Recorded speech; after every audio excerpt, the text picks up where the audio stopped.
Egypt is in chaos. As the old pharaoh Merneptah gets closer and closer to choking on a grape, Egypt's enemies sense blood in the water. The Libyans are relentless, the Canaanites are rebellious, and the sea people are on the warpath. Egypt needs a hero, and SETNAKHTE answers the call. A master strategist, only he can save Egypt and make it great again. The journey to the pharaoh's crown is gonna be long, hard, and paved with the bones of our enemies. That's why we gotta kick some invaders out of Egypt. Let's take a moment and appreciate how badass SETNAKHTE looks. I wish he was a major character and a faction, but you know, it is what it is. We gotta play the hand we're dealt.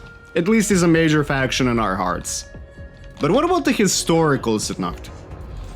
So, unfortunately, we don't know too much about his rule, and we don't even know his exact years of ruling. He didn't rule too long though, but he was a brilliant commander. He basically saved Egypt. He won a bloody civil war versus Tausret, the last pharaoh of the 19th dynasty, and her Canaanite allies, and established the 20th dynasty. Egypt was decadent, and not exactly in a great spot when he took over. But he managed to bring some stability to the land, and you know what? We love some stability in our Egypt. Now, speaking of stable, charging spear chargers get on with chariots might not be the best idea, but here we can actually afford to do that because we're started with the amazing elite pharaoh chariots. They're basically decimated in one of our main threats. Meanwhile, we're gonna flank with the infantry, and we're gonna do another devastating chariot charge because you know what? We just love chariots.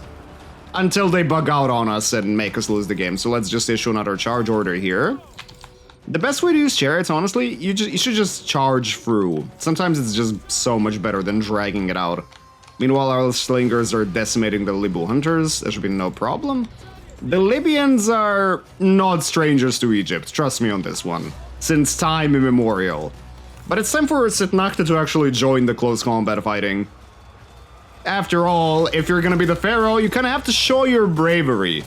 You have to make some propaganda, and we do have a lot of propaganda about his rule thanks to his awesome son Ramses III.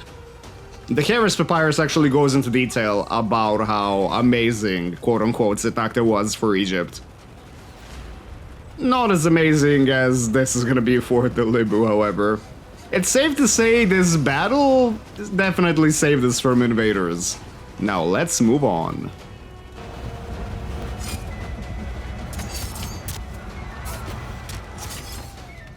Well, they never stood a chance, that much is obvious. Look at all this land in the desert, you know? I call this free real estate. We can't let it go to waste. So we're just gonna get it on the edge of our max movement range, and we're gonna start recruiting some awesome Libyan units here. Never before seen in the history of Pharaoh, rushing food production technology. Yeah, the sarcasm is strong in this one.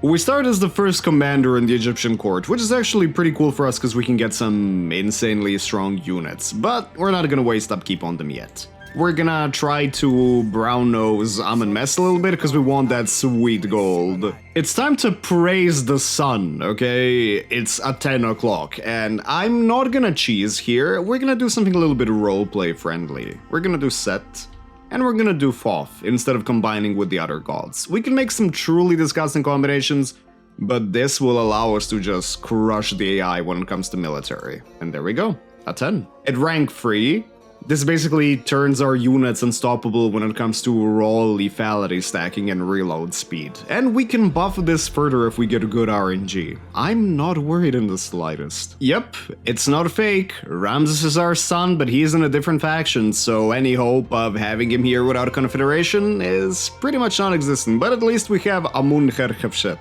which was a historical character. We recruited our now favorite son in Amunia, and we're gonna use him to speedrun the colonies, basically land grab as much and as fast as possible. I know what Egypt could use. A growth building. A growth building. Yeah, okay, seriously, I gotta stop the sarcasm. Let's get some economy on the way, and let's praise the sun. Diplomacy and bartering takes up more time than actually playing battles in Legendary, I swear to all the gods. We've got some amazing titles like Unrelenting in His Strides and Huntmaster, so we're gonna put our first point into Fortitude and keep on focusing on this tree. Whew, alright, that was one monster of a turn. Let's actually get some action done. Apesh is gonna get the Kopesh. Okay. Don't say anything, I know it was terrible. Stop already, he's dead, SETNAKHTE. What's wrong with you? What the... It's time to do what we do best, and that's colonizing empty land. So we're gonna click on the way station to get the supply action, and now we're gonna go on to the shrine here. We get some movement refunded. That's great, we're dutiful Egyptians. Because of all this movement speed combinations, refunding, and forced march, we're already at net and ebb, so next turn it should be ours without a problem. Well, would you look at that? Free real estate if I ever saw one. Let's ignore the Libyans next to it. Well, this ruin is gonna be a nice little fledgling addition to our soon-to-be base of power. We're also gonna get a new general. We could have done this on the previous turn, but it doesn't really matter, it doesn't slow your gameplay. If you get a 3-point starter general with Speaks with Happy, you're gonna be able to colonize the port settlements very fast. I love the smell of a bronze settlement in the morning. Would you look at that? Free real estate again. See, this is what I mean with the SETNAKHTE campaign. It will teach you some of the basics with colonization. It does give you a lot of fun that you can do with this, basically. Well, what do we have here? A Libu army in forced march? Yeah, they outnumber us, but I think it's time for a bloody battle. We're fighting at an oasis, and I'm trying really hard not to make any cringy Wonderwall puns or anything like that, but let's move on with some history now. The Libyans are probably some of the most iconic enemies of ancient Egypt, and they're definitely one of the most ancient enemies. For centuries, they've tried to establish a strong foothold in Western Egypt, invading it and raiding it multiple times. Probably the most infamous attempt happened during the reign of Merneptah. The Battle of PHARAOH saw a lot of Libyan tribes allied with sea people attempting to conquer Egypt, essentially. Now, the Egyptians won that thanks to Merneptah actually being amazing and the Egyptian archers, but we don't have the full details of the battle. But the Libyans were a much bigger problem even before, as I said, like even Ramses II built a lot of forts in Western Egypt just to defend against the Libu. So what's our plan here, essentially? They have identical infantry, but it's legendary, so they actually have better stats. We have to go all around. We have to use our chariot superiority here, because Pharaoh chariots don't really come cheap. Kinda have to make them earn their keep. Okay, just giving the infantry the attack orders. Okay, these guys are gonna go here. This is perfect. We're gonna try to overload a flank with the spear chargers as well. I think this is gonna be perfectly fine. There we go. We're gonna get them there. Nice little cinematic charge. Libyan versus Libyan. A tale, hopefully as old as time. We're gonna flank with SETNAKHTE. And perfect! They actually have the slingers exposed. I guess that our plan is totally gonna work. Let's do what we love doing the most. Well, second most. Cinematic view on chariots.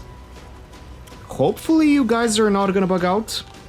Okay, perfect. They're actually reaching them. It's just, like, really weird because of the water. But the infantry line is holding so far. I honestly thought they were just gonna get steamrolled because of the AI stat checking on Legendary. Beautiful little charge through the water. Let's keep on mowing down the slingers. Just look at the amount of kills one chariot charge did. These two units are essentially slaughtered. The spear chargers are proving their worth. I don't know how much money I pay. Yo, you see that one without the head? We actually have a Libyan zombie here. I guess if they had this magic at the Battle of PHARAOH, history probably would have been different. Even though Egypt did eventually come to be ruled by the Libyan pharaohs. Just brother against brother, grinding it out in the oasis while the chariots just mow the lawn. We've broken through this side. This is perfect. We're gonna get the slingers here. We're gonna move them to direct shots. Now, let's see if we can get some deadly flank fire. Direct shot should absolutely decimate anything it hits, even though slingers are not really in the best spot right now. Still get some value off of them. Just don't expect them to solo carry. Okay, fantastic. The Libyans are crumbling here. I thought this was gonna be a lot harder battle, but we're chill here. Perfect. We're gonna try to get a nice rear charge, shattering all the jabs. Well, not the jabs, but the Libyans. There we go. Fantastic. Another rear charge. The Libu are such amazing units. Seriously, like this faction roster, well, better said native faction roster is just insane. Unfortunately, it's very limited on the map, which does reduce its overall viability, but the units are so fun to use, and these Libu Chargers are probably one of my favorite units in the game. Alright, fantastic, we've steamrolled them, we've decimated them. I guess this is what you get when you mess with Egypt. Well, this and probably some brutal post-battle practices that involve cutting off body parts, but we'll leave that for another time, I think. Their spirits are broken, their army is basically shattered. I think the Libu never stood a chance, but you know what? Try explaining that to them.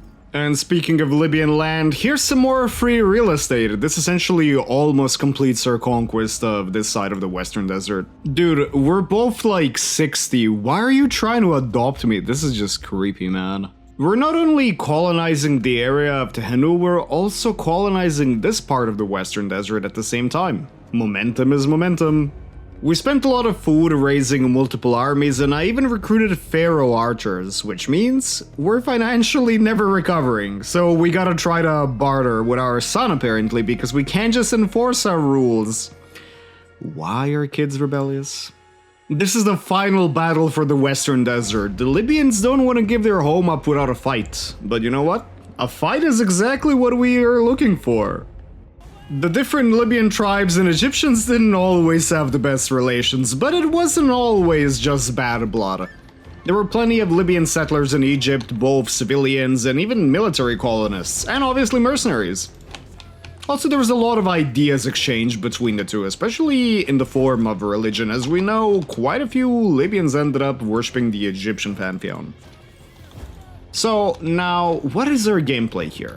Their infantry quality is overall better, but we do have the monstrous PHARAOH archers, which need to be our winning card here.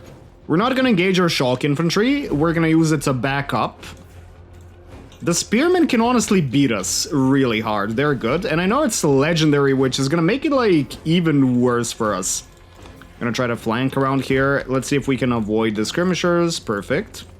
We're actually taking a lot of damage, and our archers are just decimating the javelins. This is fantastic. Now we're gonna swap to the Libu hunters. Our chariots are not properly clipping here, that's great, we can actually get something in. Now we're gonna engage here with our shock infantry, because this side is losing the combat. Okay, fantastic, we're decimating these units, we're gonna get a brutal charge into the Libu hunters. Nothing new, you know, when you're in service of the PHARAOH, mowing down Libyans is apparently an everyday activity. Look at that walled city though, I somehow don't think they built that, but it's fine, we'll just retake our rightful land. Somehow the AI didn't chicken out and actually turned and shot me right in the face. What the? AI! You're not cool, dude. You're supposed to die here. Well, we managed to get a charge, but it seems to be extremely buggy. What a surprise. Meanwhile, our infantry is grinding away, we're trying to get their general. The chariots are just destroying them here. The infantry is not looking good for us, like, I'll be completely honest, but at least we got the chariots to try and make up for that. They managed to get impact, now we're gonna disengage them back. Here, our infantry is winning against their shock infantry because they didn't get the charge off, which is great for us. Another spear charger zombie or two, look at that. I don't know, this game is funny, dude. This game is funny. We're gonna get a charge into one of their generals. Try to see as much damage as we can cause here without losing our chariots too hard. We're gonna retreat them. Our infantry is not doing the hottest. Like, our infantry just can't match them, as I said before. The Libyan spearmen are brutal. Let's swap our fire. As we've decimated, like, the archers, we can grind out the infantry with chariot support. We need to get the shock infantry out of the way. It's fantastic. We're gonna get another cycle charge here. Let's see if we can kill their main general. Let's get some of our routing units back. And we're gonna zoom in again. Come on, we're trying to make Egypt great again. You're supposed to lose this battle, AI. Okay, yeah, that charge just went straight through them. Fantastic. This unit is engaged, but it's not, like, fully engaged for some reason. Let's try to micro the chariots back around again. The Pharaoh archers are just decimating the unshielded shock infantry. They look so cool, and they actually got a bunch of new helmet assets with the update. They didn't have those before. Like the horns of Amun and stuff. That's pretty cool, actually. Alright, our routing units are coming back. We should actually be able to win this. Yeah, massive panic is spreading. SETNAKHTE is chasing the Libyans. See, this is the ruler you should follow. Somebody that actually personally fights. In a patch where lethality exists and generals can die pretty easily. This is fantastic. We've decimated them. Honestly, the infantry was gonna lose there, but thanks to combined arms, and obviously the chariot advantage, we managed to carry the day. It's time to conquer the Western Desert. And with that, the Western Desert is ours. We might have pushed out a lot of the Libyan tribes out of Egypt, but our story's not gonna end here. We might have some visitors from the sea soon, and we still have to conquer the throne. We have to become the pharaoh. The 20th dynasty must rise. And with that, it's time for this episode to end. There's a lot more content coming, we're back on schedule, so stay tuned. And until the next time...